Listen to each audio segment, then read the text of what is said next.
Hello दोस्तों, नमस्कार। आपका स्वागत है आपके अपने चैनल नॉलेज माउंटेन में। दोस्तों, आज हम करेंगे पॉलिटी के कुछ महत्वपूर्ण क्वेश्चन दोस्तों, जो शायद आपको किसी बुक या किसी टेस्ट सीरीज में ना मिले हों। दोस्तों चलिए, तो हम इस सीरीज के साथ आगे बढ़ते हैं। मात्र 10 क्वेश्चन करेंगे दोस्तों। तो चलिए पहले क्वेश्चन की ओर चलते हैं दोस्तों। पहला क्वेश्चन आ गया है आपके क्वेश्चन इस आपकी स्क्रीन पे। निम्नलिखित में से कौन सा शब्द भारतीय संविधान की प्रस्तावना में नहीं लिखा है दोस्तों? कौन सा शब्द नहीं लिखा है दोस्तों? इसका राइट आंसर हो जाएगा दोस्तों, इसका राइट आंसर हो जाएगा दोस्तों राष्ट्रीय निरपेक्ष। मतलब राष्ट्रीय निरपेक्ष शब्द जो है संविधान की प्रस्तावना में नहीं लिखा है दोस्तों। चलिए अगले क्वेश्चन की ओर चलते हैं। सेकंड क्वेश्चन आपकी स्क्रीन पर। निम्नलिखित में से कौन सा कथन सत्य नहीं है दोस्तों? भारत संविधान के लागू होने की तिथि 26 नवंबर 1949 है। धर्मनिरपेक्ष शब्द को 42 संविधान में जोड़ा गया 42वें संविधान में जोड़ा गया है। 42वां संविधान संशोधन 1976 में हुआ था। भारतीय संविधान की सामाजिक, आर्थिक व राजनीतिक न्याय को रूसी क्रांति के लिए गया है दोस्तों। इसका राइट आंसर है ए नंबर, इसका राइट आंसर हो जाएगा दोस्तों। दोस्तों ये बहुत ही महत्वपूर्ण क्वेश्चन है दोस्तों, और इसको आप एक बार जरूर अपनी कॉपी में नोट कर लेना। और दोस्तों आपके जितने नंबर आए हों तो मेरे को ज़रूर बताना लास्ट में। दोस्तों तीसरा क्वेश्चन है, संप्रभु भारत के मामले में कौन सा कथन सत्य नहीं है? भारत किसी देश पर निर्भर नहीं है। भारत किसी अन्य देश का उपनिवेश नहीं है। भारत अपने देश का कोई हिस्सा किसी अन्य देश को दे सकता है। भारत अपने आंतरिक मामलों में संयुक्त राष्ट्र की बात मानने को बाध्य है। दोस्तों इसका राइट आंसर है ऑप्शन नंबर डी।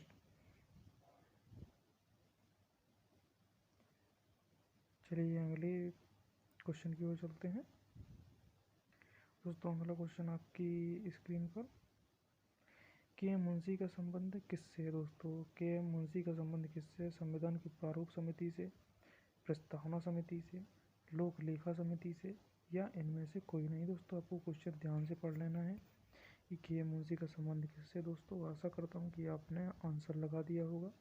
दोस्तों इसका राइट आंसर हो जाएगा ऑप्शन नंबर ए, संविधान की प्रारूप समिति से इनका संबंध था। दोस्तों यहाँ संबंध की बात कही है दोस्तों, अध्यक्ष की बात नहीं कही है। किससे संबंध था? तो के एम मुंशी का किससे संबंध था? प्रारूप समिति से। चलिए इसका अगला क्वेश्चन दोस्तों, अगला क्वेश्चन आपकी स्क्रीन पर, बेरूबाड़ी मामला किस वर्ष से संबंधित है दोस्तों? दोस्तों जो बेरूबाड़ी मामला था वो किस वर्ष में हुआ था दोस्तों? दोस्तों आपने, आशा करता हूँ कि आपने इसका आंसर लगा दिया होगा दोस्तों। दोस्तों इसका राइट आंसर हो जाएगा ऑप्शन नंबर डी, 1960। दोस्तों ये बहुत ही महत्वपूर्ण क्वेश्चन है दोस्तों, तो आपको इन क्वेश्चनों को नोट जरूर कर लेना है दोस्तों, क्योंकि हो सकता है कि आपकी परीक्षा में ऐसे क्वेश्चन पूछ लिए हैं, क्योंकि कंपटीशन का लेवल बढ़ रहा है दोस्तों। चलिए अगले क्वेश्चन की ओर चलते हैं। निम्नलिखित में से धर्म में निरपेक्ष का सही अर्थ क्या है? सभी धर्म में सम्मान और उन्हें सरकार का समर्थन प्राप्त है। राष्ट्र धर्म का विशेष महत्व। सरकार द्वारा किसी एक धर्म को संरक्षण देना। इनमें से कोई नहीं दोस्तों। दोस्तों बहुत इजी क्वेश्चन है दोस्तों, मैं जानता हूँ कि आप लोग से ये क्वेश्चन ज़रूर बनता होगा दोस्तों। तो दोस्तों इसका राइट आंसर हो जाएगा दोस्तों ऑप्शन नंबर ए, कि जो धर्मनिरपेक्ष होता है, तो धर्मनिरपेक्ष का मतलब यही होता है कि सभी धर्मों को बराबर महत्व देना, किसी एक धर्म के पक्ष में नहीं बोलना दोस्तों। इसका मतलब ये हो जाता है, हमारे जो देश है यहाँ पे सभी धर्मों को बराबर महत्व दिया जाता है दोस्तों। चलिए अगले क्वेश्चन की ओर चलते हैं दोस्तों। तो अगला क्वेश्चन आपकी स्क्रीन के सामने आ चुका है दोस्तों। भारतीय संविधान में सामाजिक समता का क्या अर्थ है दोस्तों? अवसरों का अभाव, विषमता का अभाव, समाज के किसी वर्ग के लिए विशेषाधिकार की अनुपस्थिति। इनमें से कोई नहीं दोस्तों। सामाजिक समता का अर्थ क्या है दोस्तों? दोस्तों सामाजिक समता की कि किसी भी वर्ग के किसी वर्ग के लिए विशेषाधिकार की अनुपस्थिति। दोस्तों इसका मतलब है कि हिंदू, मुस्लिम, सिख, ईसाई हैं, तो किसी विशेष जाति को प्रमोट ना करना दोस्तों। यही यस की अनुपस्थिति की मतलब किसी विशेष जाति का समर्थन नहीं करता है दोस्तों, इसलिए सभी जाति समान हैं। चलिए अगले क्वेश्चन की ओर चलते हैं। तो दोस्तों अगला क्वेश्चन आ चुका है आपकी कंप्यूटर स्क्रीन में। देखिए निम्नलिखित में से किसने भारतीय संविधान की प्रस्तावना को संविधान का कुंजी नोट कहा है दोस्तों ये बहुत ही इंपॉर्टेंट क्वेश्चन है दोस्तों। इनमें से किसने भारतीय संविधान की प्रस्तावना को संविधान का कुंजी नोट कहा है? Ernest Barker, Jawaharlal Nehru, doctor Ambedkar या नेल्सन मंडेला दोस्तों। इसका राइट आंसर हो जाएगा दोस्तों अर्नेस्ट बारकर। दोस्तों ये क्वेश्चन बहुत ही इंपॉर्टेंट है, क्योंकि ये जो क्वेश्चन है दोस्तों ये नॉर्मल किसी बुक या टेस्ट सीरीज में हमको नहीं देखने के लिए मिलते हैं, इसलिए दोस्तों ये क्वेश्चन ज़्यादा इंपॉर्टेंट हो जाते हैं। दोस्तों आप इनको किसी कॉपी में अलग से नोट डाउन जरूर करते जाना दोस्तों चलिए अपन अगले क्वेश्चन की ओर चलते हैं। इसी के साथ अगला क्वेश्चन आ चुका है आपकी कंप्यूटर स्क्रीन पर। निम्नलिखित में से कौन सा कथन सत्य है?